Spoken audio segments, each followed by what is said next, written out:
경제 분야 쪽에 한번 이야기를 해보겠습니다. 저희 연구소 연구원들이 그때 한번 간략하게 정리를 했던 건데요. 소위 말하는 비오케 시학입니다.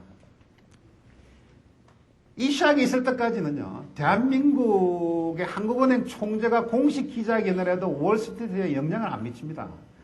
그런데 이 비오케 시학은 대한민국의 한국은행의 고위 관료도 아니고 아주 낮은 실무자가 국회에서 딱 4단원을 했는데 며칠 있다가 월스트리트가 흔들려 버렸습니다. 복잡 현상입니다. 분석의 틀은 이런 겁니다. 전 세계가 지금 혼돈의 가장자리에 있고 금융 쪽에서는요, 미시적인 동료가 포지티브 피드백을 일으키면서 프랙탈을 만들고 버터플라이 이펙트를 냈고 월스트리트가 쇼크가 왔고 그게 다시 정상 상태로 돌아갔다는 건데요. 전 세계가 혼돈의 가장자리에 빠져있다는 건 크게 3가지입니다. 첫 번째, 미국의 상무기 적자가 엄청나게 크다. 뭔가 미국에서 무슨 일이 벌어질 것이다. 두 번째, 그 당시 유로화가 초강세를 올릴 때입니다. 유로화가 초강세다. 그리고 동아시아 4국이 갖고 있는 외환보유고가 엄청나게 많은데 그 외환보유고의 대부분은 다 달러로 돼 있다. 그러니까 이 전제 조건은 언젠가 이 4개국이 달러를 유로화로 바꿀 줄 모른다라는 이런 불안감, 이 정복되어 있던 상태죠. 그때 한국은행의 한 간부가 국회 가서 보고하는데 투자 대상 통화의 다변화의 가능성이 있습니다. 라고 이야기를 했습니다. 한마디를 던졌는데 이게 포지티브 피드백을 일으킨 거죠. 오후 4시에 한마디를 했는데 그 자료가 기가실에 배포가 되고 오후 9시에 로이터를 통해서 투자 대상 통화 답이다라는 게 하면서 한국은행이 포트폴리오를 바꿀 것이다. 그게 저녁에 MBC와 CNN을 통해서 인용이 되고 그 다음에 이게 이제 더 확대가 돼가지고 전 세계 4대 외환보유고를 갖고 있는 한국과 중국과 이 나라들이 바꿀 줄을 모른다는 게 투자은행한테 넘어가면서 JP모간이 1일자 보고에 다양한 이걸 바꿀 수 있다라고 하면서 22일 날 대폭락이 일어난 겁니다. 그리고 23일 날 동달아서 22일 날 월스트리트 폭락이 일어나니까 다시 그 효과를 받아가지고 한국의 증시가 폭락을 한 거죠. 이때 포지티브 피드백을 일으켰던 에이전트들은 로이터, MBC, CNN, 블룸버그 얘들이 뿜뿌질을 한 겁니다. 거기에다가 부안해동을 한 게 JP모간, 모간스탠리 이런 것들이 부안해동을 했죠. 그렇게 이런 작은 꼬마 프랙탈이 뉴욕, 런던, 도쿄, 한국을 돌면서 점점 더 큰 프랙탈로 형성이 되면서 전 세계 통화가 폭락을 했습니다. 그리고 주식도 폭락을 했죠. 도대체 있을 수 없는 이런 BOK 시학이라는 게 복잡 현상으로 일어난 겁니다. 그래서 바로 이제 한국은행 설명을 했죠. 이거는 뭐 그런 의미가 아니고 우리 담당자가 조금 실수를 한 것이다 라고 해명을 하고 새로운 질서가 형성이 됐는데요. 아직도 새로운 질서가 형성이 된 게 아니죠. 아직도 혼돈의 가장자리에 있습니다. 그만큼 전 세계 금융시장은 혼돈의 가장자리 속에 빠져 있다는 겁니다. 외환위기도 똑같은 식으로 봅니다. 97년도에 한국에 외환위기가 일어났는데요. 대한민국의 외환위기의 원인에 대해서 분석해 놓은 책 논문 자료가 한 1800개가 됩니다. 이 1800개를 분석을 하면 대개 한 6가지 원인이 나옵니다. 이거는 한국 내부적인 요인이다. 한국 외부적인 요인이 있었다. 이거는 원인이 골마에 있었다. 직전에 원인이 있었다. 외환위기 일어나고 나서 있었던 원인이다. 이런 6가지인데요. 이 내부 구조기라는 게 이겁니다. 특히 이제 크루그만 같은 사람이 한국은 경제가 썩어 있었고 요소 생산 중심으로 성장을 했기 때문에 기술 발전이 없었다. 언젠가는 무너질 것이다. 이런 게 구조 결합론입니다. 그리고 외부 조건 개입론은 아니다. 헤지펀드들이 공격을 했고 뭐 어떤 뭐 이런 여러 가지 외부에서 또는 또 동남아시아의 어떤 위기가 이쪽으로 전염이 됐다. 그다음에 금융공학론 이거는 뭐냐면 이거는 흑자도선을 했다. 부동산은 굉장히 많은데 현금으로 바꿀 수 없어서 위기가 일어난 거다. 그다음 위기대처 미숙론은 그 당시에 있었던 관료들이 제대로 대출을 못했다. 그다음 IMF 과잉대응론이라는 거는 이 IMF가 감기약 정도만 주면 될 걸 갖다가 과잉 진단을 해가지고 수술을 하고 수술하는 과정에 수혈도 안 하는 바람에 이게 실물위기, 금융위기까지 파급이 됐다. 이런 여러 가지 분석들이 있습니다. 근데 이걸 복잡히 원인으로 보면요. 사실은 요 개별 요인들이 중요한 게 아니라 이 개별 요인과 개별 요인들이 서로 포지티브 피드백을 일으켰다는 겁니다. 서로가 서로한테 영향을 일으키면서 간단하게 해결될 수 있는 문제들이 정복이 됐다는 거죠. 수학 최정의 법칙이 일어났는데 그러면 언제 이런 수학 최정의 법칙 일어나고 언제는 포지티브 피드백이 일어나고 언제는 네거티브 피드백이 일어나냐. 저희들이 말이죠. 일상생활에서 볼 수 있는 대부분의 현상들은 네거티브 피드백입니다. 예를 들어서 호수에 돌을 하나 딱 던지면 파도가 쫙 일다가 조금만 지나면 안정상태입니다. 그리고 줄을 가지고 딱 흔들면 왔다 갔다 하다가 이게 중앙으로 딱 옵니다. 이런 것들이 전부 다 네거티브거든요. 어떤 균형 상태로 빠지드는데 바닥이 흔들리면 뭔가 추가적인 외부 에너지가 유입이 되면 네거티브 피드백이 포지티브 피드백으로 될 가능성이 높다는 거죠. 그럼 그 당시에 어떻게 바닥이 흔들리느냐? 저는 지금도 그렇게 생각을 하는데요. 만일에 1997년도라는 연도에 우리가 선거가 없었고 랜덤이 없었고 현철 사건으로 인한 정보 혼돈 상태가 없었다 그러면 아마 외환위기가 안 일어났을 거라고 저는 보는 입장입니다. 실제요, 최근에 일어났던 개도국 또는 선진국의 9번 외환위기가요, 그 중에서 8번 외환위기가 정권 교체기에 일어났습니다. 다시 말씀드리면, 혼돈의 가장자리에서 이런 포지티브 피드백이 일어난다는 거죠. 조지 소로스가 이랬습니다. 이런 외환위기는 자기 강화적인 과정이다. 그 다음에 딜론 같은 사람은 도대체 이런 거는 어떻게 해서 도대체 경제학자들이 풀 수 없는 혼란이 일어나는 거냐. 여기서 우리는 경제학의 한계에 이른다. 전화선을 통한 사소한 잡담의 흐름, 소문의 확산, 다른 사람들의 근심 어린 표정, 확신에 산 표정, 이 모든 것들이 투자자의 사적인 조직, 뉴스, 정보, 가십을 통해서 광속도로 세계에 확산이 되면서 외환위기가 일어났다는 거죠. 이미 경제학의 한계를 벗어난 분야이고 경제학자들이 뭔가 이야기할 게 없다라고 이제 딜롱은 이야기를 하는 거죠. 그린스판도 마찬가지입니다. 어느 한 시점에 안전전기처럼 보이던 경제체계가 다음 순간에 일시에 댐이 붕괴되는 것처럼 행동을 하고 일시에 댐이 물이 신용이 한꺼번에 저수지를 통해서 쏟아져 내려가는 게 외환위기다라고 표현을 한 거죠. 이런 식으로 이제 경제학에서 이제 응용이 될 수가 있는 거고요. 앤더슨 게이터도 마찬가지입니다. 이 앤더슨이라는 회사가 어떤 회사입니까? 천하의 앤더슨이거든요. 전 세계에서 가장 큰 컨설팅 펌입니다. 그리고 어카운팅 펌입니다. 대마불사입니다. 엔론 사태 때문에 앤더슨이라는 이런 거대한 대마가 무너졌는데요.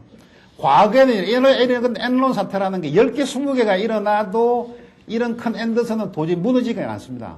그런데 하루아침에 무너진 거거든요. 전 세계 1위 회사고요. 전 세계 80여 개국에 8만 5천 명을 가진 이 대마죠. 2001년 12월 달에 앨런 파산 신청을 했습니다. 앨런 회계감사를 앤더슨이 했다. 이런 게 나오면서 2002년 2월, 3월, 4월, 5월 쭉 거치면서 결국은 8월 1일에 앤더슨이 문을 닫아버렸습니다. 도저히 있을 수 없는 일이 벌어진 거거든요. 그 당시도 저희들이 볼 때는 혼돈의 가장자리로 봐야 됩니다. 왜 그 당시에 혼돈의 가장자리에 있었냐면 미국이라는 나라 자체가 혼돈 속에 빠져 있었죠. 9.11 테러라는 초유의 사태를 당한 겁니다. 미국 사람들이 엄청난 혼돈 상태에 빠졌고 그리고 이게 정치권 특히 부시 대통령하고 무슨 밀착이 있는 거 아니냐. 그리고 뭔가 희생양이 필요하다.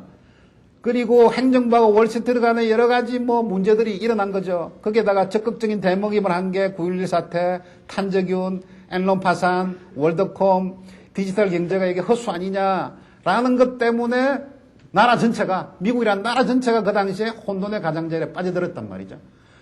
과거 같으면 네거티브 피드백으로 균형 상태로 들어갈 수 있는 상황이 바닥이 흔들리니까 포지티브 피드백이 일어나면서 혼돈의 가장자리로 빠져드는 거죠. 자, 이제 간략하게 경제 분야로 넘어가겠습니다. 경영 분야로 넘어가겠습니다. 경영 분야는요, 한 10분 정도 남았는데요. 제가 아까 말씀드린 붉은 악마 신드롬을 그대로 경영 분야에 한번 응용을 하면 어떻게 될 거냐라는 한 말씀을 드리겠습니다. 첫 번째, 혼돈의 가장자리에 빠진다. 두 번째, 에너지가 들어와야 된다. 세 번째, 씨앗이 있어야 된다. 네 번째, 포지티브 피드백이 일어나야 된다. 5번째, 자기 조직화가 돼야 된다. 6번째, 공진화가 일어나야 된다. 라고 말씀을 드렸는데요. 이거를 기업이란 조직에 그대로 한번 응용을 해보죠. 손이 1위는 이렇게 얘기했습니다. 기업 조직이라는 게 가장 전형적인 복잡계 현상이 일어나는 조직이다. 라고 이야기를 했죠. 그러면 혼돈의 가장자리를 의도적으로 만들어야 하는 거죠. 큰 변화를 일으키려고 그러면 변화에 대한, 혼돈에 대한 시각을 말씀을 드리겠습니다. 과거 3000년을 지배했던 서구 사조는 플라톤 학파입니다. 세상에는 안정된 게 있고 안정되지 않은 게 있는데 안정된 것이 영원하고 이대하다. 안정되지 않는 것은 그림자에 불과하다라는 게 3000년을 지배를 했죠. 어느 날 갑자기 20세기 말 20세기 초가 되니까 헤라이클리투스라는 사람이 갑자기 나옵니다. 변화론 자죠. 세상의 모든 것은 변한다. 펜탈레이라는 이야기죠. 그죠? 변하지 않는 건 단 하나밖에 없다. 뭐냐? 그는 세상의 모든 것이 변한다는 진실. 그것만이 변하지 않고 모든 것은 변한다. 라는 파라독스를 이야기하는 거죠.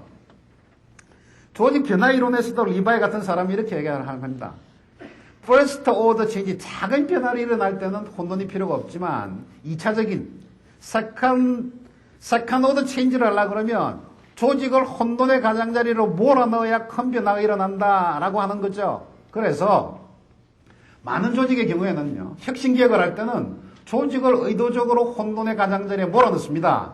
예를 들면요, NEC가 그 작은 중소기업에서 세계 최고의 기업으로 만들어 놓은 장본인이 고바이시 회장입니다. 이 사람이 물러나면서 새끼모드한테 후계를 물러나면서 어록집을 만들고 떠납니다. 그 사람 어록집 중에 첫 페이지 첫 번째에 있는 어록이 이런 이야기입니다. 가장 안정된 조직은 가장 불안정하고 가장 불안정한 조직이 가장 안정되어 있다라는 거죠. 이것도 파라독스입니다. 일종의. 근데 저희들이 경험을 하죠. 우리가 흔히 경험하는 게 어떤 일을 당하고 나서 야, 우리 이제 고생했지. 이제부터 발 벗고 한번 쉬어볼까라고 하면 그게 나가는 게 출발점이라는 거죠. 근데 큰일 났다, 문제다, 바꾸자, 고치자 하면 당장 망할 것 같지만 지나서 보면 그때가 발전의 가장 컸던 시기가 가장 조직이 혼돈의 가장자리에 빠져있을 때다라는 거거든요. 이대희도 마찬가지입니다. 이대희도 말도 안 되는 소리를 합니다. 동적 안정 상태라는 말을 하거든요. 계속 움직이는데 어떻게 안정이 됩니까? 근데 이 양반 주장은 계속 움직이면 움직이는 그 자체가 안정된 거고 안 움직이는 게 불안정한 거다라는 파라독스죠. 웰치도 마찬가지입니다. 웰치가 CEO, 경영자, 에그제큐티브가 갖춰져 있고 네 가지가 사이 아닙니까? 그 중에 세 번째가 엣지입니다. 혼돈의 가장자리에서 신속한 결단력과 책임감을 보여야 된다라는 게 경영자의 조건이라는 거죠. 삼성 같은 경우도 마찬가지입니다. 삼성이 신경정리라는 걸 계속 해오고 있는데요. 그때 캐치프레이즈가 뭐냐면 자식하고 마누라 빼고는 다 바꿔라. 모든 걸 바꿔라. 혼돈의 가장자리로 몰아넣으라는 거거든요. 맥이론이 그런 겁니다. 뭐 여러분들 잘 아시겠습니다만 한 번 더 말씀을 드리면 시골에서 미꾸라지 키우는 방법이 두 가지가 있습니다. A라는 웅덩이에는 미꾸라지 많이 넣고 모이를 많이 주고 B라는 웅덩이에는 미꾸라지 많이 넣고 모이 많이 주고 미꾸라지를 먹고 사는 메기를 한 마리를 집어넣는단 말이죠. 열흘 정도 지나서 가보면 A라는 웅덩이에는 미꾸라지 10마리가 다 살아있는데 굵기가 새끼손가락만 하다. 근데 B라는 웅덩이에는 맥이라는 놈이 미꾸라지 2마리를 잡아먹고 8마리만 남아있는데 8마리 굵기는 엄지손가락보다 훨씬 더 굵다는 거거든요. 두 번째는 외부에서 강력한 에너지를 유입을 해야 된다라는 거죠.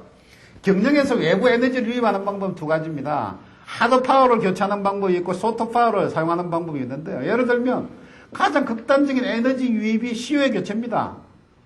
또는 이기제큐티브의 외부 인물을 영입을 합니다. 그리고 저희들이 많이 쓰는 기법 중에 하나는 망하는 시나리오. 조직을 망하는 시나리오를 그리보면 조직을 위기 상황, 한계 상황으로 몰아넣을 수가 있죠. 그럼 지식이나 정보를 가지고 에너지를 유입하는 방법이 있습니다.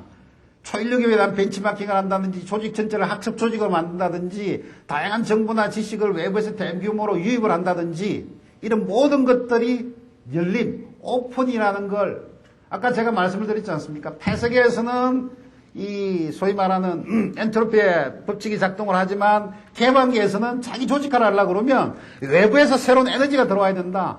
소프트 파워든 하드 파워든 이렇게 들어와야 된다는 거죠. 닛산의 카롤로스 고온을 새로 영입을 했다든지 또는 소니가 전통적으로 일본 CEO를 없애고 미국 CEO를 유입을 했다든지 이런 것들이 다 외부의 강력한 에너지를 유입시키는 이런 행동들이죠. 뉴욕 야킨스하고 보스턴 레드삭스 이야기를 하겠습니다. 보스턴 레드삭스는 아무런 문제가 없지만 뉴욕 야킨스라는 건 엄청난 문제가 있는 조직이거든요. 하여튼 모든 선수들이 스트레이드 논쟁, 다른 선수들 비난, 싸움을 하고 기자들 때리고 계속 문제를 일으키는데 얘들이 계속 우승을 한단 말이죠. 이 복잡계적인, 중간에 이야기가 많습니다만은 복잡계적인 해석을 하면 조직을 혼돈의 가장자리에 몰아넣기 위해서 외부로부터 지속적인 에너지 유입이 필수적인데 뉴욕 양키스는 매년 스토브룩에서 새로운 그물급 인사를 영입을 함으로써 조직을 의도적으로 혼돈의 가장자리에 몰아넣는다라는 거죠. 그다음 세 번째요. 뭔가를 새로운 걸 만들려고 그러면 조직 내에 어떤 씨앗이 있어야 된다. 붉은 악마의 씨앗이 있듯이. 그래서 수많은 원조 나비들이 나올 수 있도록 마음껏 아이디어를 내고 실험을 장려를 하라라는 게 조직에서 주는 시사점입니다. 마음껏 작은 나비들이 날개짓을 할 수 있도록 동기부여를 하고 언젠가 매크로를 지배할 수 있는 마이크로적인 시절을 뿌리고 다양한 형태의 바텀업적인 실험을 하고 도전을 장려하다 보면 뭔가 씨앗이 발화가 될 것이다 라는 거고요. 그다음에 포지티브 피드백을 만들기 위해서는요. 적극적인 대모임을 하기 위해서는 조직의 벽을 없애야 됩니다. 그리고 커뮤니케이션을 통해서 정보와 지식과 커뮤니케이션이 마음대로 일어날 수 있도록 예를 들면 저희 연구소 같은 데 경우에는 가장 장려하는 게 개인의 창조는 없습니다. 모든 게 집단의 창조 아니면 조직 창조거든요. 저희들은 개창, 군창, 집창이라는 건데 개인의 창조보다는 조직의 창조, 조직의 창조보다는 집단의 창조를 통해서 끊임없는 지적 자극과 지적 충돌을 유도를 해라 라는 거죠. 조직 이론이 조금 바뀌는 것 같아요. 제가 옛날에 그 대기업병이라는 책을 한번 쓴 적이 있는데요. 대기업병이라는 게 이제 소위 말하는 관료주의를 타파하자 이런 건데 소위 말하는 이 뷰로크라시라는 게 얼마나 가장 효율적인 조직입니까?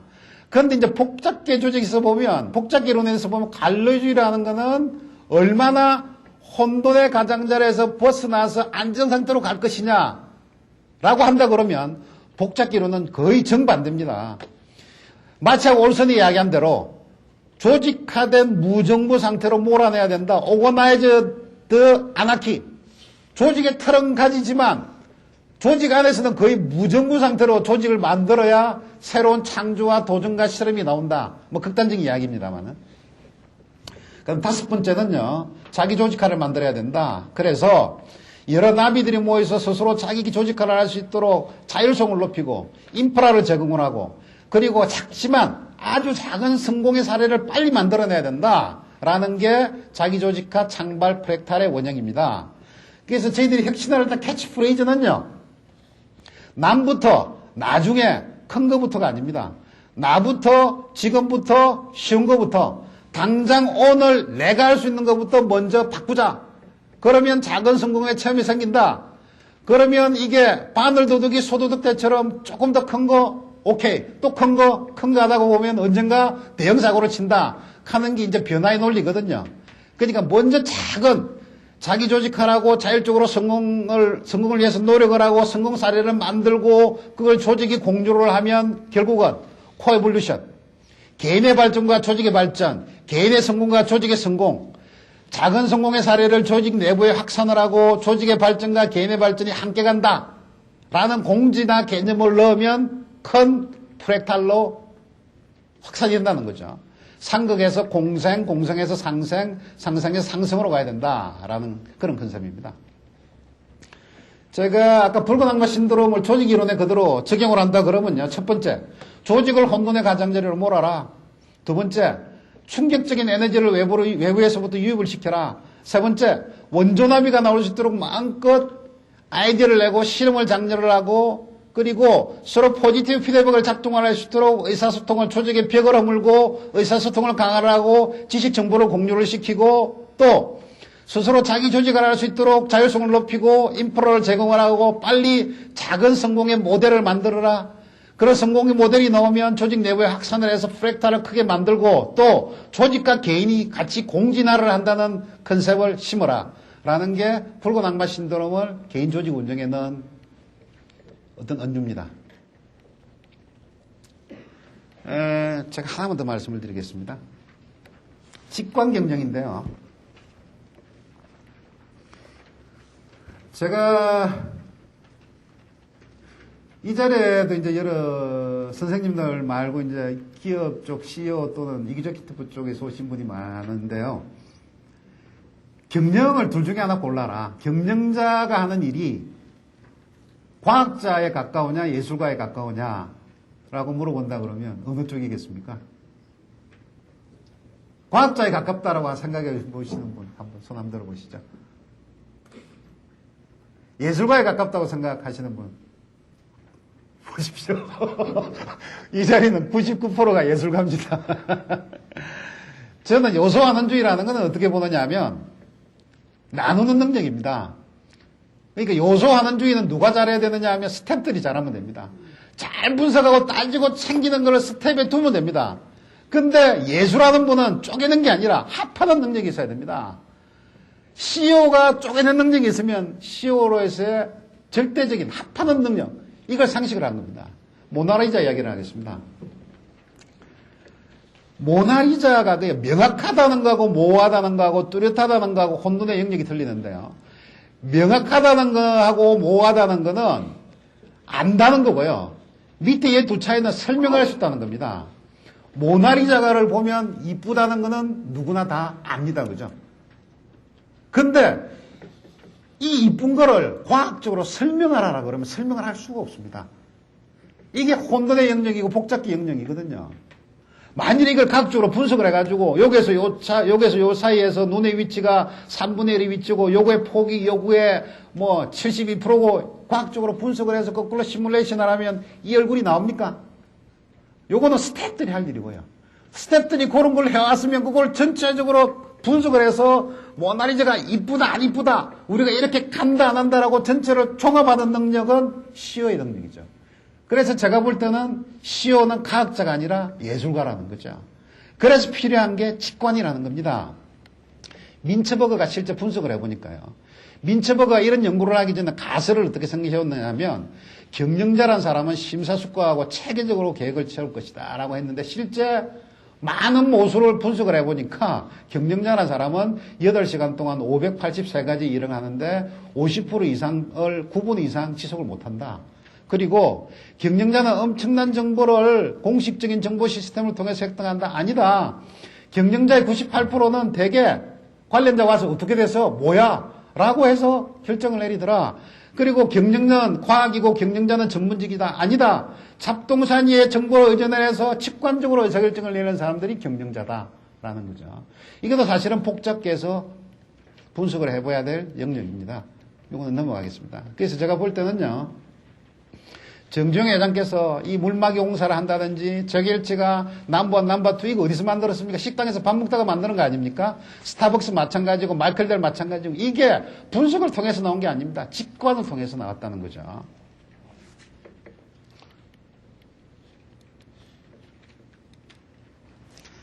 자, 마지막 마무리를 하겠습니다. 제가 오늘 너무 난삽하게 많은 분야로 말씀을 드렸는데요. 정치, 경제. 왜 제가 하냐면 제가 뭐를 잘 모릅니다만은 제가 아무래도 제가 오늘 인트로 쪽이 되니까요. 20강 중에서 1강이니까 좀 아주 피상적으로 이렇게 좀 훑고 지나갔습니다. 깊이가 없는 부분에 대해서 제가 죄송하다는 말씀을 드리고요. 제가 개인적으로 이 복잡계 이론을 언제 썼느냐 하면 이 두 가지입니다. 첫 번째 한 가지는 전통적인 분석 모델 가지고 대개 분석이 될 경우에는 복잡계 이론을 쓸 필요가 없습니다. 다 분석이 되죠. 근데 아주 단절적이고 도저히 상상을 할 수 없는 이런 현상이 생길 때 이거는 있을 수 없는 일이 발생했을 때는 이 복잡계 이론의 틀을 넣어서 보면 쉽게 나름대로 해석을 할 수가 있다. 라는 게 첫 번째 장점이고 그다음 두 번째 장점은요. 저도 이제 조직에서 상당히 어떤 조직을 책임지는 입장이 있으니까요. 조직을 어떤 단절적인 변화를 가져오고 싶을 때 뭔가 획기적인 변화를 도모할 때는 전통적인 방법 가지고는 안 통한다. 이거는 조직을 먼저 혼돈의 가장자리에 몰아넣고 아까 쭉 말씀을 드린 거 아닙니까? 그런 식으로 단절적인 변화를 도모할 경우에는 이런 복잡기론이 굉장히 유용하더라라는 거죠. 그래서 되게 복잡계를 볼 때 저는 세 가지 관점으로 심플하게 봅니다. 첫 번째는 바닥이 안정되어 있느냐 흔들리느냐. 바닥이 안정되면 네거티브 피드백, 바닥이 흔들리면 포지티브 피드백. 그리고 각 요소들 간에 에이전트들 간에 포지티브 피드백 고리가 만들어지느냐 안 만들어지느냐. 세 번째, 그걸 통해서 셀프 오가니즘을 통해서 프랙탈이 만들어지고 이 프랙탈이 공진화를 통해서 확대 재생산이 되느냐 안 되느냐. 요 되게 이 세 가지 관점을 보면 단절적인 현상이 되게 분석이 되더라고요. 제가 많은 말씀을 드렸으면 저도 아직 사람이 되려면 아직 많이 멀었습니다. 제가 오늘 여기서 말씀을 드렸는데 다음 수요일부터는 제가 여기 앉아가지고 19강을 듣도록 하겠습니다. 이거 이제 뭔지 아시겠죠? 감사합니다를 잘못 치면 이렇게 됩니다. 감사합니다.